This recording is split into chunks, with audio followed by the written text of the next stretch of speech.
What is the difference between hard money and private money? People use hard money and private money in sentences like it's the same thing, but it's not.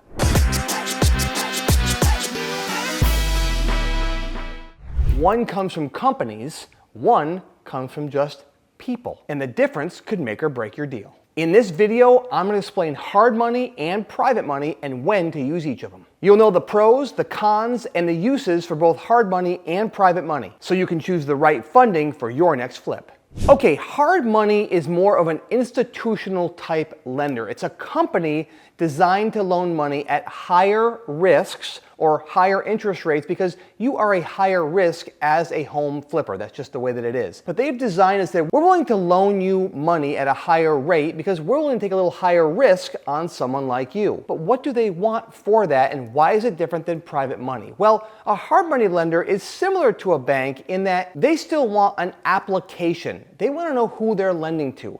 They're going to run a credit check. And while the credit check is not the sole determiner if you can get the money or not, it is a factor in how much interest they will charge you for the loan, or if you're even eligible to borrow money. For instance, if you have a 400 or 500 credit score, you're probably not going to be in prime position to borrow money even from a hard money lender without having a cosigner on that loan. Where private money, they don't do credit checks, but I'll get to that in just a minute. They're going to want appraisals on the property before and after to determine the ARV because they have certain parameters on how much they will lend on a property. Typically, a hard money lender will loan up to 65% of the ARV of that property, the after repair value, and they will do that by loaning anywhere from 80 to 100% of the purchase price, and then usually up to 100% of the renovation cost that's paid to you in draws. So let's talk about draws.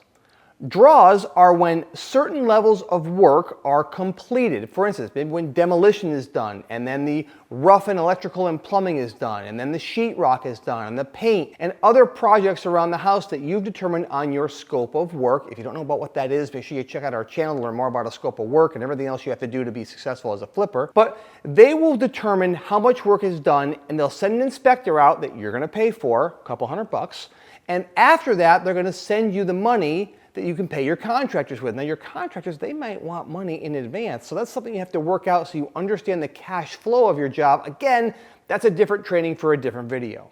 Now rates with a hard money lender are typically a little higher. They're going to want points on the loan. Points means if you borrow, let's just say $100,000 and they want 2 points to borrow that money, that's a $2,000 fee to borrow the money. They're also going to have other fees that they have. They have to cover certain costs that they have. Plus, you're going to pay anywhere from, it could be 8% up to 18%. I've seen some as high as in the 20% range, though I'm not sure that's legal in every state. But there's a lot of very high interest rate loans that you can pay on these. Now, they are short-term loans. I would tell you, if you say to yourself, well, I'd never pay 15% for a loan, well, then you may not do a flip. Because it's okay to pay 15% on a loan if you run all the numbers and you can still make a $50,000 profit. Why wouldn't you, right? Over time, as I talk to you about private money, you're going to learn how you can get that money a lot cheaper. But you may have to start with hard money, and that's okay. Some hard money lenders have a minimum borrowing time. That means you may have to borrow that money for at least 6 months. Even if you get your flip done in 3 months, you still have to pay interest for 6 months. They're going to want 20 to 30% down out of your pocket. That's very common. And they're going to want a personal guarantee from you on that loan. And they may even want additional collateral to back them up in case you default. They don't necessarily want to foreclose on a property that's not finished and the flip is not done yet. So they may want other collateral if you're a new flipper. All right, private money. Look, I have built my business around private money. I have raised tens of millions of dollars. We currently operate with a pool of about $5 million in private lender funds. It's the only way that I like to run my business. Now, there's a place for hard money, but here's why private money is so much better. There's no credit checks.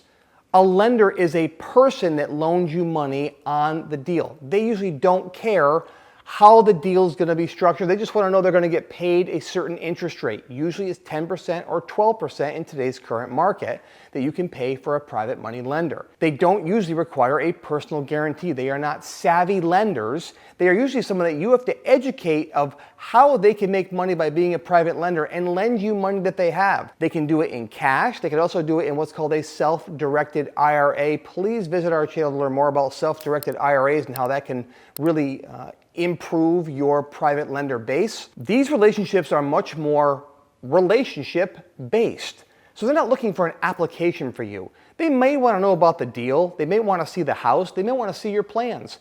But after a few deals, you won't have to show them any of that anymore because they start to build trust with you. And again, as long as you build a business based on trust and you have integrity, and in my world, integrity means you do what you say you're going to do. The more you do that with a private lender, the more it becomes a simple text to someone and say, I need $250,000 for this account next week. Could you just wire that in there? No problem. Bam, it's done. And that's the relationships you build with private lenders over time. It's a great relationship for you and a great relationship for them. Private money is the easiest money that you'll ever be able to get your hands on, and it'll allow your business to grow as fast as humanly possible if you do it right. And by doing it right means that even if you lose money on a flip, you pay your private lender because your private lender is gold. If you keep them whole, guess what?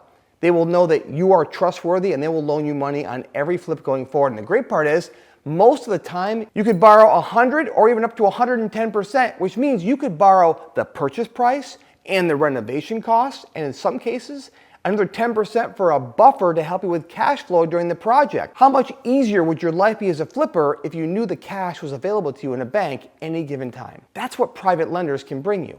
But you've got to build your business the right way and treat your private lenders like gold, because they are. Here's the common question. Glenn, but what's the rate? What's the structure? Look, you get to decide all this. It's all in the negotiations. Start low. Offer them 8%. See if that flies. If not, go to 9 or 10%. You may have to go to 12%. Find a number that works for them and that works for you. Let them know their investment is protected. You're going to give them a mortgage and a note. Just like a bank would have a mortgage and a note, they're going to have one too. So if you default, they can foreclose. You're also going to list them as an additional insured on your insurance policy. So if the house burns to the ground, they're the first ones that get paid, just like a bank would. So they have to know that their initial investment is really pretty secure in that property. And because you bought it so much below retail cost and there's already equity built in that property, they should be protected from day one with this paperwork. Think of it like this. Hard money is more asset-based, and it's always available. Private money is more relationship-based, and you have to build that one investor at a time. But if you take the time to build those investors one at a time, it's an awesome way to build your business. What you'll do then is use hard money when you need to because your private lenders are all tapped out. That's a good problem to have. Then you can always revert back to hard money to get a certain deal done. And then when the private lender money gets available again, reuse their money. The bottom line is that private lender money may not always be available depending on how much you've raised. Hard money is always available. As a real estate investor, you never want to miss a great deal because you don't have the funding in place because your private lenders are all tied up in your current projects, right? So it's important to say, I want to have both in my portfolio. Build a great relationship with a hard money lender, but also build as many great relationships with private money lenders as you can, because that is the way that your business will scale really fast and much easier. Now, if you want to learn more about how to find these lenders, both hard money and private money, subscribe to my channel and learn all about the different ways you can fund your deals. We have a plethora of videos about it. Before you chase lenders, you have to know exactly what kind of property you want to fund, because they're going to ask you. Go watch the next video, the crucial step that new investors always miss, where I show you how to build your buy box so that your funding strategy that you choose makes perfect sense. The link is right here in the description below.